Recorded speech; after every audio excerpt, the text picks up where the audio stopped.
मंडळी नमस्कार। देशात राज्यसभेची निवडणूक होते। महाराष्ट्रातल्या 6 जागांच्या करता ही निवडणूक होते।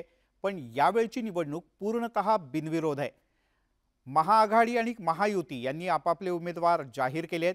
गेल्या वेळेला जेव्हा राज्यसभेची निवडणूक झाली होती त्यानंतर महाराष्ट्रात मोठा राजकीय भूकंप झाला होता।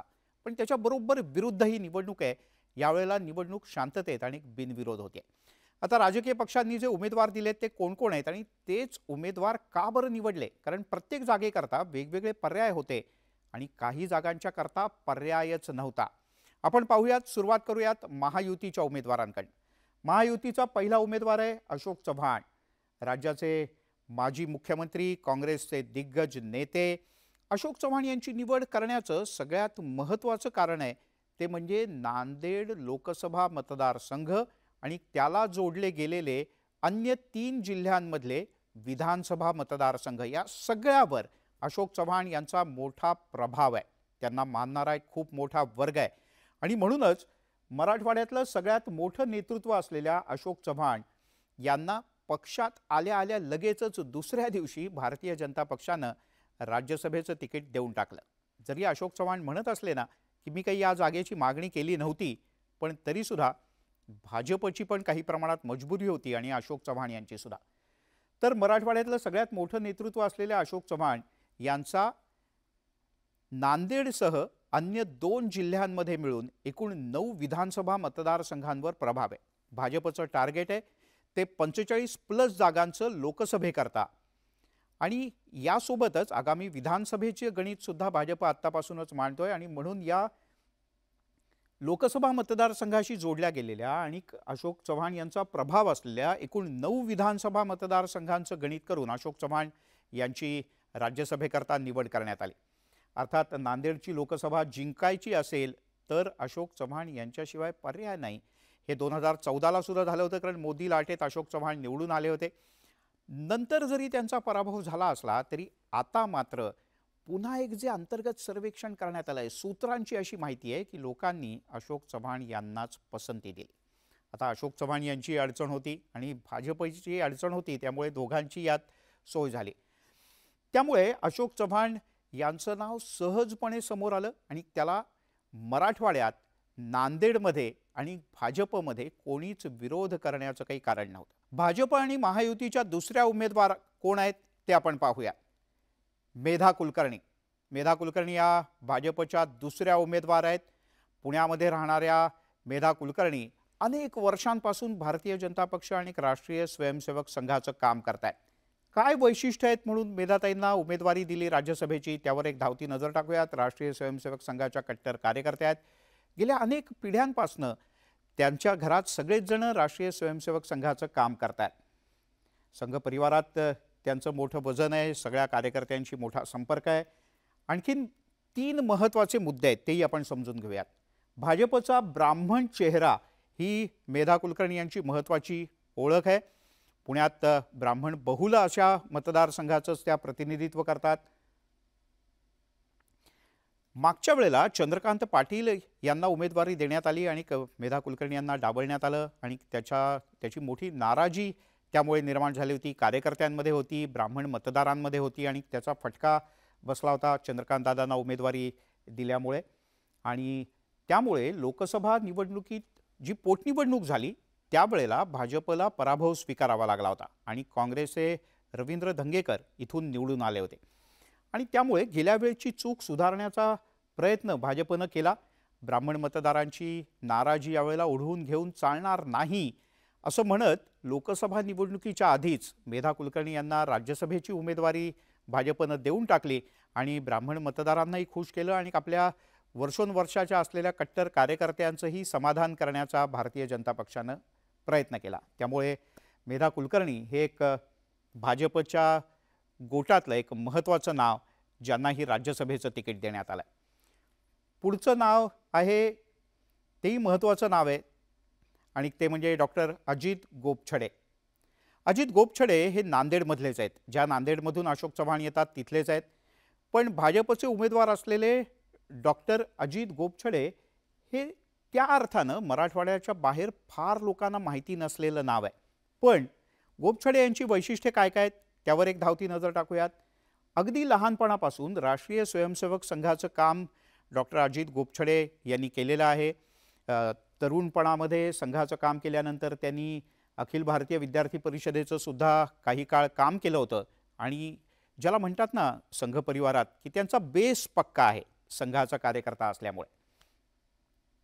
त्यासोबतच संघाच्या शिस्तीत वाढलेले असल्यामुळे शिस्तीचं पालन कसं करायचं, कार्यक्रमाची अंमलबजावणी कशी करायची, कार्यकर्ते कसे जोडायचे, या सगळ्यातनं डॉक्टर अजित गोपछडे हे पुढे गेलेले आहे. नांदेड लोकसभा मतदारसंघातल्या लिंगायत मतांवर त्यांचा प्रभाव आहे.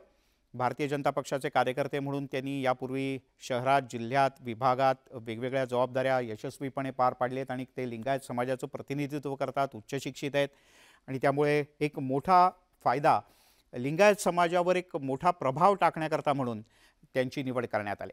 प्रामाणिक, एकनिष्ठ अशा प्रकारचे कार्यकर्ते म्हणून त्यांची ओळख आहे. संघात आणि विद्यार्थी परिषदेत काम करत असताना अगदी छोट्या स्तरावर काम करणं, लहान कार्यकर्त्यापासून त्यांनी कामाला सुरुवात केली आणि तोच त्यांचा एक महत्त्वाचा प्लस पॉईंट आहे. 1992 मध्ये अयोध्येत कारसेवा झाली होती आणि त्या कारसेवेत सुद्धा ते सहभागी झाले होते. कट्टरतेच्या संदर्भातला एक अतिशय महत्त्वाचा हा मुद्दा अजित गोपछडे यांच्याकरता महत्त्वाचा ठरला. यानंतर पुढच्या उमेदवाराकडे वळूयात. हा उमेदवार आहे मुंबईतला शिवसेनेचा, शिंदे गटाचा. त्यांचं नाव आहे मिलिंद देवरा. मिलिंद देवरा एक उच्च विद्याविभूषित अशा प्रकारचं व्यक्तिमत्व. यापूर्वी ते खासदार राहिलेत. राहुल ब्रिगेडमध्ये असलेले एकेकाळी राहिलेले मिलिंद देवरा हे उच्च विद्याविभूषित आहेत. एलिट क्लासमध्ये, व्यापाऱ्यांमध्ये त्यांचा संपर्क आहे. त्यांनी नुकताच शिवसेनेत प्रवेश केला, म्हणजे महिना पण झाला नाही खरं तर. पण मिलिंद देवरा ज्या वेळेला शिवसेनेत आले त्याच वेळेला खरं तर हलक्या आवाजात बोललं जात होतं की राज्यसभेची उमेदवारी मिळणार बरं का, आणि तशी त्यांना राज्यसभेची उमेदवारी मिळालेली आहे. मुंबईच्या उच्चभ्रू वर्तुळातला, म्हणजे ज्याला कफ परेडपासनं मलबार हिलपर्यंतचा सगळा हाय प्रोफाईल भाग मानला जातो, जिथे व्यापारी, श्रीमंत लोक राहतात, या भागात मिलिंद देवरा राहतात. त्यांचे वडीलही मुंबईत महापौर राहिले होते. काँग्रेसची मोठी कारकीर्द त्यांचीसुद्धा राहिलेली आहे. केंद्रात मंत्रीसुद्धा राहिले होते. उद्योग जगताशी अतिशय जवळचे संबंध देवरा कुटुंबियांचे आहेत आणि त्याचा एक मोठा फायदा, त्या परंपरेचा एक मोठा फायदा मिलिंद देवरा यांना कायमच मिळत राहिला आहे.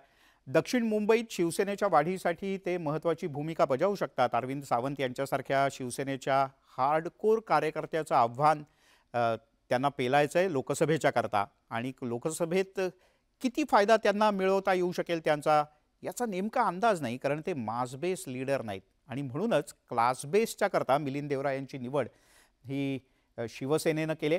एवढंच नाही तर दिल्ली आणि राष्ट्रीय मीडियात त्यांची उठबस असते. उत्तम हिंदी, इंग्रजी ते बोलतात. केंद्रात मंत्री राहिलेले असल्यामुळे दिल्लीतल्याही प्रशासकीय कामाचा त्यांचा अनुभव आहे आणि या सगळ्याचा फायदा म्हणजे दिल्ली आणि मीडियातली उठबस याचाही त्यांना फायदा होईल. शिवसेनेला आणि एकनाथ शिंदे यांना फायदा होईल. पुढचं काँग्रेसचं सगळ्यात महत्त्वाचं नाव म्हणजे महाविकास आघाडीनं सुद्धा आपला उमेदवार जाहीर केला, तो चंद्रकांत हंडोरे यांच्या रूपानं. खरं तर मागच्याच वेळेला चंद्रकांत हंडोरे हे उमेदवार होते. चंद्रकांत हंडोरे हे काँग्रेसचे हार्डकोर कार्यकर्ते, चेंबूरसारख्या भागातला एक दलित चेहरा, मुंबईचे महापौर राहिलेले आहेत चंद्रकांत हंडोरे. त्यामुळे प्रशासकीय कामाचा टिपिकल जे पालिकेतलं राजकारण असताना ते चंद्रकांत हंडोरे यांनी कोळून प्यायलं आहे असं म्हटलं तर वावगं ठरणार नाही. काँग्रेसमधला महत्त्वाचा दलित चेहरा ही त्यांची ओळख. गेल्या वेळेला त्यांना कमिटमेंट दिली होती, काँग्रेसकडे त्यावेळेला मतंही होती, पण त्याही वेळेला विभाजन झालं आणि चंद्रकांत हंडोरे यांना मागच्या वेळेला पराभव स्वीकारावा लागला. पण यावेळेला आता चंद्रकांत हंडोरे यांची निवड निश्चित झाली आहे, कारण यावेळची राज्यसभेची निवडणूक ही बिनविरोध आहे. विधान परिषदेतल्या दगाफटक्याचा त्यांना सगळ्यात मोठा फटका बसला होता. ते खूप नाराजही झाले होते. मधल्या काही काळात त्यांनी नाराजी त्यांची व्यक्तही केली होती. पण आता राज्यसभेवर चंद्रकांत हंडोरे यांच्या रूपानं एक दलित चेहरा काँग्रेसनं दिलेला आहे.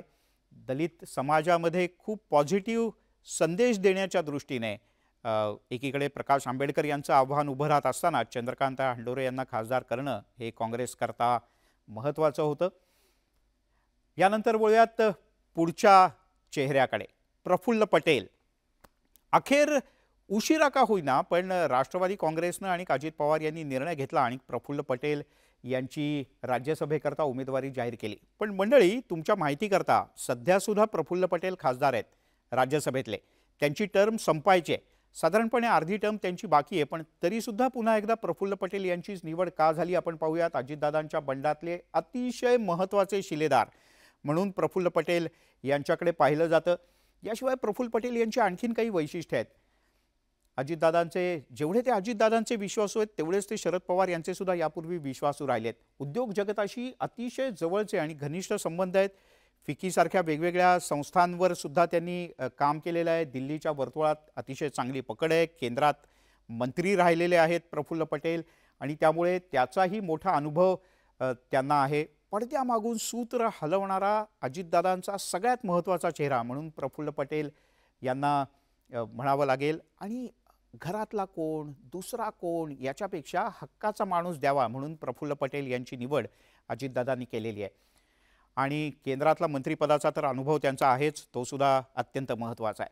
वळूयात आणखीन एका महत्त्वाच्या नावाकडे. अजित पवार यांना दिल्लीशी जोडणारा दुवा हे तर अजित पवार यांच्या दृष्टीने आत्ताचं सगळ्यात महत्त्वाचं वैशिष्ट्य आहे प्रफुल्ल पटेल यांच्याकरता. कारण आत्ता तर कुठे अजितदादांची लढाई सुरू झाली आहे.